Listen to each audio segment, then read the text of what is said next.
हाय दोस्तों, कैसे आप सब। उम्मीद करते हैं बढ़िया ही होंगे। मैं हूं ममिता और स्वागत है आप सबका हमारी आज की संडे क्वेश्चन सेशन में। न्यू व्यूअर्स को मैं बता दूं, आपका जो भी सवाल है आप मुझे भेज सकते हैं। आप इंस्टाग्राम पे मुझे डीएम कर सकते हैं या फिर आप मुझे कमेंट करके भी किसी भी वीडियो में आप कमेंट करके भी अपना क्वेश्चन भेज सकते हैं। मैं संडे क्वेश्चन सेशन सिर्फ इसी के लिए ही मैं बनाती हूँ ताकि आपका सवाल का मैं जवाब दे पाऊँ।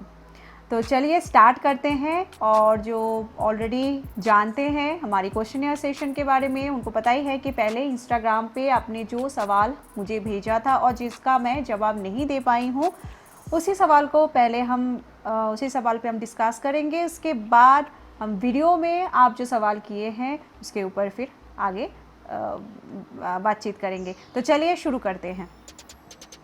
तो सबसे पहला सवाल है, कृष्णा पूछ रहे हैं, hi ma'am, I am your big fan, thank you so much, watching your YouTube videos for some time. I'm from Kolkata. Now I'm trying to sell products on Amazon. So I was wondering that can I sell local mask or sanitizer online without GST or through GTIN?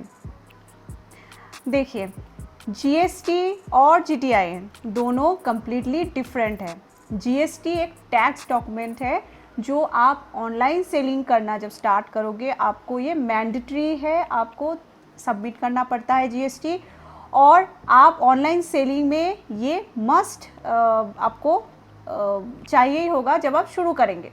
और GTIN है जो Amazon पे आप जो product cell करते हो, इसके लिए आपको पहले अपने ब्रांड पे अप्रूवल लेना पड़ता है। तो GTIN हो गया ब्रांड अप्रूवल ऑन अमेज़न और GST हो गया आपको ऑनलाइन सेलिंग के लिए गवर्नमेंट की तरफ से आपको जो टैक्स रजिस्ट्रेशन करना पड़ता है वो। तो GST और GTIN दोनों में कंफ्यूज मत होइए।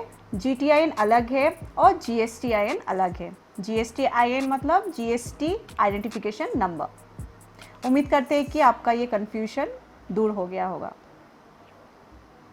नेक्स्ट क्वेश्चन बीना गुसाई पूछ रहे हैं, हाय मैम, आपसे एक हेल्प चाहिए थी। मैम, मुझे मेरा ब्रांड नेम अपनी बेटी के नाम पर रखना है और डोमेन भी अवेलेबल है, बट उस नेम से और भी ब्रांड है, तो क्या मैं ये नाम अपने ब्रांड नेम के लिए यूज़ कर सकती हूँ? मुझे दिशा क्रिएशन नाम रखना है। बहुत कॉमन नेम है, मतलब ये हमेशा लोग ब्रांड के लिए इस्तेमाल करते हैं, दिशा क्रिएशन या ऐसे बहुत सारे। आपको अपनी बेटी के नाम पे अगर रखना है तो मैं आपको बताऊंगी कि ये दिशा आप रखिए, लेकिन इसके आसपास आप ब्रांड नेम पे थोड़ा सा चेंज करके यूनिकनेस लेके आइए। क्योंकि क्या होता है, ब्रांड नेम बहुत इम्पॉर्टेंट होता है। आप क्राउड में से खुद को कैसे अलग करोगे अगर नाम ही कन्फ्लिक्ट होगा, नाम सेम रख देंगे तो इसे आपका सेल में भी इफ़ेक्ट होता है। और ऊपर से आपका जो ट्रस्ट बिल्ड होता है ना अपने कंज्यूमर से, अपने कस्टमर से जो एक कनेक्शन बनता है वो सही से नहीं बन पाता है। इसलिए आप जो भी ब्रांड नेम रखो उस पर आप यूनिकनेस लेके आओ, यूनिक ब्रांड नेम रखो। अगर दिशा ही रखना है तो उसके आसपास आप कोई भी एक वर्ड ऐसे ऐड करके आप देखो कौन सा यूनिक लग रहा है। और हाँ, ब्रांड नेम रखने से पहले जैसे अपनी वेबसाइट भी क्रिएट करने के बारे में आप सोच रहे हैं, वैसे आप ये भी चेक करो कि कोई ट्रेडमार्क तो नहीं है इसमें। क्योंकि काफ़ी टाइम होता है कि वेबसाइट नहीं होता है लेकिन ट्रेडमार्क जनरली सेलर करते हैं वो, या फिर ब्रांड ओनर करते हैं। तो इसलिए आपको वो भी ध्यान रखना है, वेबसाइट भी चेक करना है और साथ में ट्रेडमार्क भी चेक करना है कि उस ब्रांड नेम का ऑलरेडी ट्रेडमार्क है या नहीं है। तो चलिए नेक्स्ट एक क्वेश्चन पे जाते हैं। नेक्स्ट क्वेश्चन है, इमरान अहमद पूछ रहे हैं, ये एक क्वेश्चन का आंसर कोई भी ठीक से नहीं दे पा रहा है, don't know why. Don't worry, मैं देने की कोशिश करूँगी 100%। द क्वेश्चन इज़, मेरा एक खुद का ब्रांड है, सपोज XYZ।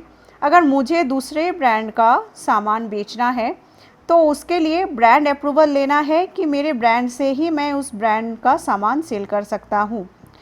मेरे ब्रांड का नाम XYZ है और मुझे PGN का नाइफ सेट सेल करना है, तो उसका प्रोसेस क्या होगा?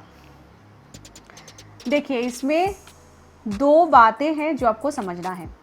एक तो आपने जैसे कहा कि PGN ब्रांड, और PGN ब्रांड है रजिस्टर्ड ट्रेडमार्क ब्रांड, ठीक है। तो आप इस बात को समझिए, आप किसी भी ब्रांड को जो ट्रेडमार्क रजिस्टर्ड ब्रांड है उस ब्रांड का प्रोडक्ट अगर सेलिंग करना चाहते हैं तो आपके पास दो ऑप्शन है। एक ऑप्शन है कि आप प्रोडक्ट लिस्टिंग करें जब आपके पास ऑथराइजेशन लेटर हो, ब्रांड की तरफ से डायरेक्ट ऑथराइजेशन लेटर हो। दूसरा ऑप्शन है कि आप जिस भी जगह से, जिस भी डिस्ट्रीब्यूटर से आप प्रोडक्ट प्रोक्योर कर रहे हो, उस डिस्ट्रीब्यूटर को आपको देखना पड़ेगा कि क्या वो ब्रांड ऑथराइज्ड डिस्ट्रीब्यूटर है या नहीं है। ब्रांड हमेशा अपनी सप्लाई चेन में कोई भी डिस्ट्रीब्यूटर को जब वो ऑथराइज करते हैं तो एक सर्टिफिकेट देते हैं, ठीक है। ऑथराइज सर्टिफिकेट एक डिस्ट्रीब्यूटर के पास होता है ब्रांड के तरफ से, तो आपको फिर वो डॉक्यूमेंट भी सबमिट करना होगा। और इसके साथ आप जो प्रोडक्ट प्रोक्योर करोगे ऐसे ऑथराइज्ड डिस्ट्रीब्यूटर से, ऐसी उस प्रोडक्ट पे आपको जीएसटी बिल भी चाहिए। तो ये दो डॉक्यूमेंट आपको चाहिए प्रोडक्ट सक्सेसफुली लिस्टिंग करने के लिए। और लिस्टिंग तो आप कर सकते हो जैसा मैंने कहा, उसके बाद कोई भी दिक्कत आए तो आप तुरंत अमेज़न को वो सबमिट कर सकते हो कि कोई भी इशू नहीं है। आप जिस भी डिस्ट्रीब्यूटर से प्रोडक्ट प्रोक्योर कर रहे हो वो ऑथराइज्ड है ब्रांड से और आपके पास जीएसटी बिल है, सिंपल। तो इस तरीके से आप ट्रेडमार्क रजिस्टर्ड ब्रांड प्रोडक्ट्स आप सेल कर सकते हो। अब दूसरी बात जो है आपको यहाँ पे ध्यान रखना है, ऐसे ब्रांड का आइटम्स अगर आप सेल कर रहे हो या करना चाहते हो जो लोकल मार्केट आइटम हो, लोकल मार्केट में आप देख रहे हो इजीली अवेलेबल है, लेकिन उसमें भी ब्रांड नेम शायद है, मैन्युफैक्चर नेम है, लेकिन उनका कोई ऑनलाइन प्रेजेंस नहीं है, वो ऐसे ही एबीसी कोई भी नाम एक डाल के प्रोडक्ट को बेच रहे हैं। मैं मैन्युफैक्चर की बात कर रही हूँ, ऐसे मैन्युफैक्चर प्रोडक्ट, लेकिन उनका कोई भी ब्रांड एग्जिस्टेंस नहीं है ऑनलाइन में, जैसे कि उनका कोई ट्रेडमार्क नहीं है, उनका कोई वेबसाइट भी नहीं है, मतलब कहीं पर भी वो ऑनलाइन प्रेजेंस उनका नहीं है, वो ऐसे ही लोकल ब्रांड है। तो इस तरीके का आइटम्स आप इजीली अपने ब्रांड नेम से सेल कर सकते हो। इसमें आपको क्या करना है, अपनी ब्रांड नेम से वो प्रोडक्ट लिस्ट करना है और इसमें पैकेजिंग, ब्रांड का जो पैकेजिंग होता है वो आपके नाम से ही करना है। अंदर फिर आप वो प्रोडक्ट आप आराम से ऐसे इजीली सेल कर सकते हो। तो यहाँ पे आपको सोचना ये है कि जो प्रोडक्ट आप प्रोक्योर कर रहे हो क्या वो ट्रेडमार्क रजिस्टर्ड ब्रांड प्रोडक्ट है, जैसे आपने कहा पीजीएन का, पीजीएन जैसे बहुत सारे ब्रांड है जो ट्रेडमार्क रजिस्टर्ड है, तो इसके लिए आपको ब्रांड ऑथराइजेशन लेटर या फिर डिस्ट्रीब्यूटर से, आप जिस भी डिस्ट्रीब्यूटर से आप प्रोडक्ट ले रहे हो वो ऑथराइज्ड होना चाहिए ब्रांड से और जीएसटी बिल आपको चाहिए। और दूसरा जो ऑप्शन आपके पास है कि ऐसे ही आपको local product, local manufacture product जिनका कोई ऑनलाइन प्रेजेंस नहीं है, ट्रेडमार्क नहीं है, ऐसे प्रोडक्ट आप इजीली आराम से अपने ब्रांड नेम से सेल कर सकते हो। तो उम्मीद करते हैं आपका जो भी कन्फ्यूजन था क्लियर हो गया होगा। नेक्स्ट क्वेश्चन पूछ रहे हैं दिलेर Khan. Hello ma'am, I am last 2-3 years से अमेज़न पर प्रोडक्ट सेल कर रहा हूँ मॉकी के नाम से, पर मेरे को अभी तक एक स्टेबल ग्रोथ नहीं मिल रहा है। कभी कभी ऑर्डर 10 आ जाते हैं तो कभी 1 आते हैं, तो मैं ऐसा क्या करूं कि मेरे सेल्स इंक्रीज़ हो जाए। देखिए 2-3 साल से आप अपनी ब्रांड नेम से सेल कर रहे हैं, अपनी प्रोडक्ट सेल कर रहे हैं ऑनलाइन, और आपको अभी भी स्टेबल ग्रोथ नहीं मिल रहा है, तो इसके पीछे ज़रूर कोई बड़ा रीज़न होगा। और आपने आपका कैटेगरी भी नहीं बताया कि किस कैटेगरी से आप बिलोंग करते हैं कि मैं आपको कुछ बता पाऊँ और थोड़ा सा मैं आपको जानकारी दे पाऊँ। तो मैं एज ए जनरल आपको बताती हूँ। तो विजिबिलिटी सबसे पहले आपको चेक करना है कि आपकी प्रोडक्ट किस पेज पे रैंक कर रहा है, अमेज़न की किस पेज पे दिख रहा है। और आपने अगर प्राइम नहीं लिया है तो आपको इमीडिएटली FBA में शिफ्ट करना चाहिए, प्राइम बैच आपकी प्रोडक्ट पे लेके आना है। तो इसके लिए आपको FBA में प्रोडक्ट भेजना पड़ेगा। आप वो पहले चेक करो कि आपकी प्रोडक्ट FBA में है या नहीं है, प्राइम बैच लगाओ। दूसरा ऑप्शन है कि आपको ये चेक करना है रेटिंग रिव्यू आपका क्या सही से आ रहा है, क्या उस पर आप काम किए हो, क्योंकि रेटिंग रिव्यू बहुत टाइम होता है कि कस्टमर रेटिंग रिव्यू देख के ही परचेस करते हैं। तो मुझे नहीं पता कि आपकी प्रोडक्ट पे रेटिंग रिव्यू क्या है। अगर प्रोडक्ट के रिव्यू ज़्यादा नहीं है तो इसका मतलब है आप कस्टमर से सही तरीके से कनेक्शन नहीं बना पाए हो। तो रिव्यू बनाने का भी बहुत सारे तरीका है, अभी मार्केट में बहुत सारे टूल भी अवेलेबल हैं जिसका आप इस्तेमाल कर सकते हो। तो वो भी आप देख सकते हो, हमारे चैनल में ऐसे वीडियोस भी हैं जिसमें कि मैं बताई हूँ कि कैसे आप टूल के माध्यम से भी अपनी रेटिंग रिव्यू प्रोडक्ट की बढ़ा सकते हो। तो वो भी आप एक बार देख लो। कि क्या रेटिंग रिव्यू में आपका बहुत कम आ रहा है और इसके वजह से आपकी कस्टमर से आपका कनेक्शन नहीं हो पा रहा है और इस वजह से आपका सेल इंक्रीज़ नहीं हो रहा है, क्योंकि 2-3 इयर्स काफ़ी लंबा टाइम होता है। आपको पहले ये देख लेना चाहिए था कि क्या ये इशू हो रहा है, क्या समस्या है कि जो सल्यूशन मुझे लेके आना है।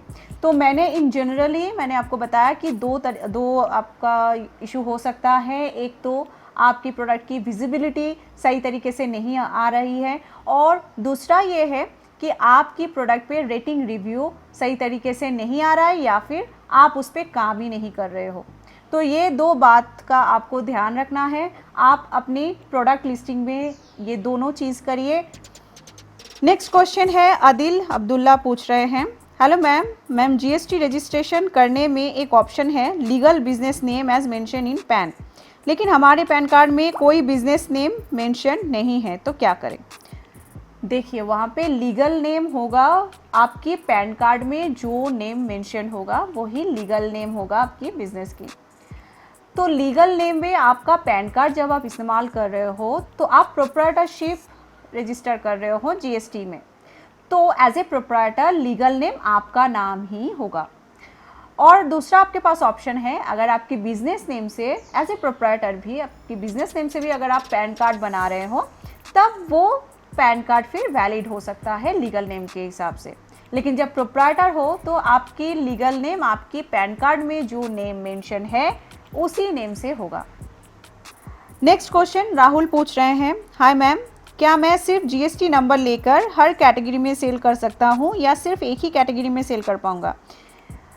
आप एक ही जीएसटी से मल्टीपल कैटेगरीज भी सेल कर सकते हैं, आप मल्टीपल प्रोडक्ट और सर्विस भी आप दे सकते हैं एक ही जीएसटी नंबर से, क्योंकि जीएसटी नंबर देने का जगह सिर्फ एक ही होता है और एक ही जीएसटी से आप आपकी बिजनेस मल्टीपल बिजनेस कैटेगरी आप कर सकते हो। अभी हम चले आते हैं आपने जो वीडियो के कमेंट सेक्शन में आके आपने जो सवाल भेजा है उसके ऊपर। गोविंद पूछ रहे हैं, हेलो मैम, इट्स गोविंद यार, मेरा एक डाउट है कि हमारा टावल का होलसेल बिजनेस है, सो मैं डायरेक्ट पार्सल कर सकता हूँ ना। इसमें मैं आपको आगे बताती हूँ। और पार्सल हम तो बॉक्स एंड प्लास्टिक से ही पैक करेंगे, तो अमेज़न का अलग कुछ रैपिंग करना पड़ता है क्या, और करे तो कैसे ख़रीदें, आई नीड टू नो। आपका ऑलरेडी होलसेल बिजनेस है, आपके पास भी प्लास्टिक वगैरह है, बॉक्स वगैरह है जिसमें जनरली आप प्रोडक्ट सेंड करते हो, भेजते हो अपने कस्टमर को। लेकिन अमेज़न पे जब आप ऑनलाइन कहीं पे भी अगर आप प्रोडक्ट सेलिंग करते हो तो उसमें एक आपको उनका जो मतलब मार्केट प्लेस का जो पॉली बैग्स या कार्डबोर्ड बॉक्स होता है उसमें आपको फिर भेजना पड़ता है, या फिर आपके पास ऑप्शन होता है कि आप वाइट प्लेन पॉली बैग का इस्तेमाल करो और इसके साथ आप पर्टिकुलर उस मार्केट प्लेस का टेप यूज़ कर लो। तो मान लीजिए कि अगर आपके पास बॉक्स है, ठीक है, जिसमें कि आप प्रोडक्ट भेजते हो, तो ऐसे बॉक्स को आपको फिर रैप करना है अमेज़न की प्रिंटेड कार्डबोर्ड बॉक्स या फ्लिपकार्ट की प्रिंटेड कार्डबोर्ड बॉक्स पे, या फिर आप पॉलीबैग अगर यूज़ कर रहे हो तो फ्लिपकार्ट या अमेज़न की ब्रांडेड पॉलीबैग यूज़ कर सकते हो, या फिर वाइट प्लेन पॉलीबैग यूज़ कर सकते हो। फ्लिपकार्ट या अमेज़न मार्केट प्लेस का ब्रांड टेप आपको ख़रीदना होगा उसके साथ, और फिर आप इस तरीके से पैक कर सकते हो। तो ये होता है प्रोसेस। और आपका सेकंड क्वेश्चन ये था कि कहाँ से खरीदेंगे, तो मैंने इसके ऊपर भी डिटेल में वीडियो बनाया है कि कैसे आपको ख़रीदना है, कहाँ से आप खरीद सकते हो। अमेज़न का अगर सिर्फ ख़रीदना है तो अमेज़न वेबसाइट से ही आप डायरेक्ट परचेस कर सकते हो, फ्लिपकार्ट का भी वैसा ही है। लेकिन अगर हर मार्केट प्लेस का आपको एक ही जगह पे चाहिए तो वो आप कैसे कर सकते हो, तो आपको यहाँ पे वीडियो का लिंक मिल जाएगा, आप वीडियो पे जाके देख लो, आपको पता चल जाएगा कैसे आपको ख़रीदना है। बहुत सिंपल प्रोसेस है, लेकिन ये बात का आप ध्यान रखिए, जब आप ऑनलाइन शुरू कर रहे हो तो फिर आपको ये पॉली बैग्स या बॉक्स, कॉरुगेटेड बॉक्स जो होता है वो आपको ख़रीद लेना चाहिए शुरू करने से पहले, क्योंकि ऑर्डर आ जाएगा डे 1 से ही आपको ऐसे इस तरीके से पैकिंग करके फिर आपको प्रोडक्ट भेजना होगा कस्टमर के लिए। नेक्स्ट क्वेश्चन है, दीपक पूछ रहे हैं, ऑनलाइन सेलिंग के लिए प्रोप्राइटरशिप रजिस्ट्रेशन करना ज़रूरी है क्या। एक्चुअली उद्योग आधार अब उद्यम आधार हो गया है और उसमें ऑनलाइन सेलिंग कैटेगरी का एनआईसी कोड बंद हो गया है, प्लीज़ सजेस्ट नाउ प्रोप्राइटरशिप कैसे रजिस्टर करें। तो देखिए, प्रोप्राइटरशिप रजिस्टर आपको अगर करना है, उसमें कोई स्पेशल रजिस्ट्रेशन नहीं होता है। तो आप जीएसटी रजिस्टर कर लो एज ए प्रोप्राइटर, तो आपका प्रोप्राइटरशिप भी हो गया और जीएसटी भी हो गया। इस तरीके से आप कर सकते हो। और उद्योग आधार या उद्यम आधार जो अभी बन गया है, उसमें एनआईसी कोड अभी अवेलेबल नहीं होगा क्योंकि ये बंद हो गया है रिटेल के लिए, ठीक है। और वो भी 3 साल पहले ही बंद हो गया है। रिटेल में आप ऐसा उद्योग आधार नहीं कर सकते हो, ठीक है। तो आपको क्या करना है, प्रोप्राइटरशिप के लिए सिंपल, ऑनलाइन सेलिंग के लिए प्रोप्राइटरशिप आपको एज ए अगर शुरू करना है तो आप सिंपल जीएसटी रजिस्टर कर लो, आपका दोनों ही काम हो जाएगा। एज ए प्रोप्राइटर भी आप रजिस्टर कर लोगे और उसके साथ साथ आपका ऑनलाइन सेलिंग के भी लिए भी जीएसटी मैंडेटरी है, तो वो भी हो जाएगा एक साथ। नेक्स्ट क्वेश्चन पूछ रहे हैं टेक्नो अजू, मैम मेरे अमेज़न पर रजिस्टर्ड किया है अकाउंट, लेकिन अभी जीएसटी पैन कार्ड नहीं है और लॉकडाउन लग गया है, तो अब जीएसटी में 2 मंथ लगेगा, तो क्या मैं अकाउंट डीएक्टिवेट कर दूँ? नहीं, बिल्कुल नहीं। अमेज़न का अकाउंट जो आपने रजिस्टर किया है डीएक्टिवेट बिल्कुल आपको नहीं करना चाहिए। और आपने पूछा कि मोबाइल नंबर से फिर से क्या मैं अकाउंट बना सकती हूँ बाद में? नहीं, आप नहीं बना सकते हैं, क्योंकि सेम मोबाइल नंबर से आपको फिर करने ही नहीं देंगे दूसरे अकाउंट रजिस्टर, और उसमें फिर आपको दिक्कत भी होगा। और आपको डीएक्टिवेट क्यों करना है? आपको तो 2 महीने के अंदर फिर जीएसटी और पैन कार्ड आ ही जाएगा। तो आपको क्या करना है, इसमें आपने जो रजिस्टर किया है आपकी रजिस्टर मेल आईडी से अमेज़न को ईमेल करना है। इसके लिए आपको अमेज़न का अकाउंट आप ओपन करेंगे तो उसमें भी ऑप्शन रहता है, हेल्प सेक्शन में जाएंगे तो आपको पता चल जाएगा कैसे आपको कस्टमर सपोर्ट को कांटेक्ट करना है। सिंपली एक ईमेल डालना है, केस लॉग में जाके ईमेल डाल दीजिए कि मेरा ये प्रॉब्लम है, जीएसटी अभी तक नहीं आया है, पैन अभी तक नहीं आया है, लॉकडाउन हो गया है, तो मैं अभी स्टार्ट नहीं कर सकता हूँ, 1-2 महीना बाद हम फिर स्टार्ट करेंगे।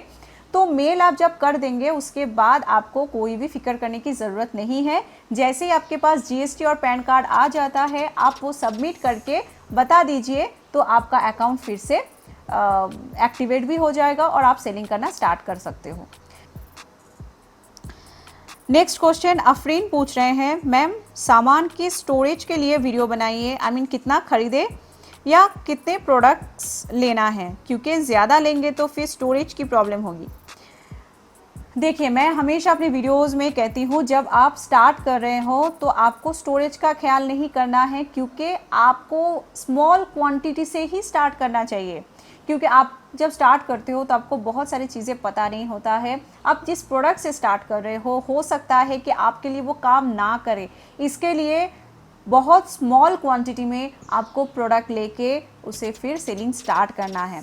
और इसके लिए आपको स्टोरेज के बारे में सोचना नहीं है, आप घर में भी रख सकते हो या आप जिसमें भी जो भी बिजनेस प्रेमिसेस आप यूज़ कर रहे हो, जहाँ से आप काम कर रहे हो ऑनलाइन सेलिंग के लिए आप सोच रहे हो, वहीं पे रखने का जगह आप एक देख लीजिए। और स्टोरेज का आपको चिंता बिल्कुल नहीं करना है, क्योंकि नेक्स्ट स्टेप में आपका यही करना है कि आपका जैसे ही प्रोडक्ट क्वांटिटी इंक्रीज़ हो रहा है, आप उसे अगर अमेज़न पे सेल कर रहे हैं तो एफबीए में भेज दीजिए, उनके वेयर हाउस में, मार्केट प्लेस के वेयर हाउस में आप भेज दीजिए। अगर फ्लिपकार्ट पे भी सेलिंग करते हैं तो आपका जैसे ही सेल आना शुरू होता है ना, आपके पास वो ऑप्शन अवेलेबल हो जाता है एफ एश्योर्ड में आपको प्रोडक्ट रखने का। तो फ्लिपकार्ट और अमेज़न जो 2 प्रमुख मार्केट प्लेस हैं जिसमें कि आप सेलिंग करना स्टार्ट करना चाहते हैं, तो दोनों में जब आपको ऑप्शन मिल रहा है कि उनके मार्केट प्लेस, उनके वेयर हाउस में जब आप सेंड कर सकते हैं प्रोडक्ट, तो आपको स्टोरेज की चिंता करने की ज़रूरत नहीं है। तो पहले आप स्मॉल क्वांटिटी से स्टार्ट करें और जैसे आपका सेल इंक्रीज़ होगा आप अपनी क्वांटिटी बढ़ाइए प्रोडक्ट की और भेज दीजिए मार्केट प्लेस के वेयर हाउस में, ठीक है। तो स्टेप बाय स्टेप ऐसे करेंगे फॉलो, तो आप आराम से ग्रो कर पाएंगे, स्टोरेज का कोई इशू आपको नहीं फेस करना पड़ेगा। नेक्स्ट क्वेश्चन पूछ रहे हैं mysteries facts TV channel, ma'am क्या ई कॉमर्स बिजनेस घाटे का सौदा है या इसमें कोई न्यू सेलर भी सक्सेसफुल हो सकते हैं?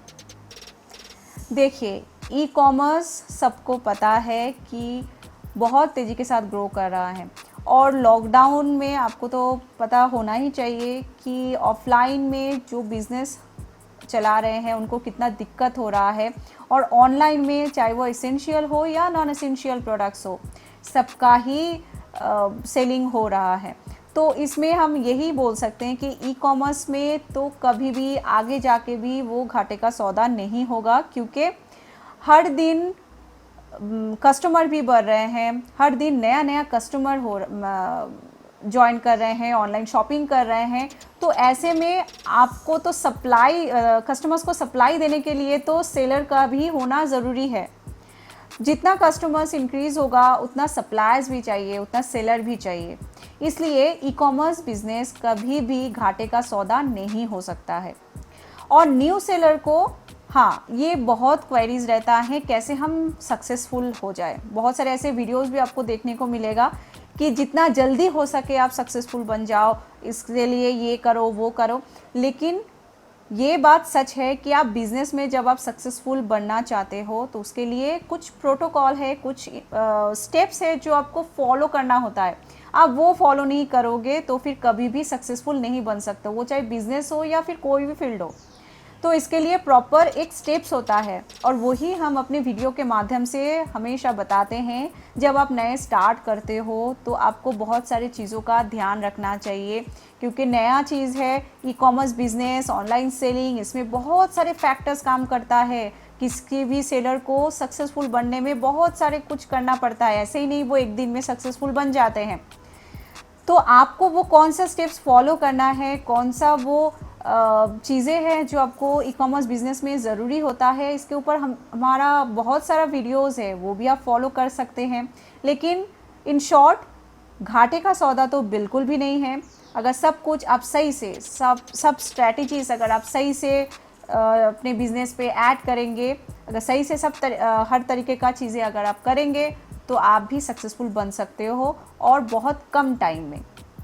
तो दोस्तों यही था आज का सवाल जवाब। अगर कोई भी सवाल मुझसे मिस हो गया है और आप चाहते हैं कि मैं उसका जवाब क्वेश्चन या सेशन में दूं, तो आप मुझे डीएम कर सकते हैं इंस्टाग्राम पे, या फिर आप मुझे किसी भी वीडियो के कमेंट सेक्शन में आके पूछ सकते हैं, क्योंकि बहुत सारे कमेंट होता है और एक ही वीडियो में सब कमेंट्स को ऐड करना मुश्किल हो जाता है। इसलिए आप मुझे फिर से पूछ सकते हैं और इसके लिए आप मुझे इंस्टाग्राम पे भी डीएम कर सकते हैं या फिर वीडियो के कमेंट सेक्शन में भी आगे पूछ सकते हैं। तो उम्मीद करते हैं आपको वीडियो पसंद आया होगा। अगर वीडियो पसंद आए तो लाइक करना मत भूलिएगा, और अगर आप नए हैं हमारे चैनल पे तो सब्सक्राइब ज़रूर कीजिए। मिलते हैं अगले वीडियो में, तब तक के लिए आप सबका समय शुभ रहे।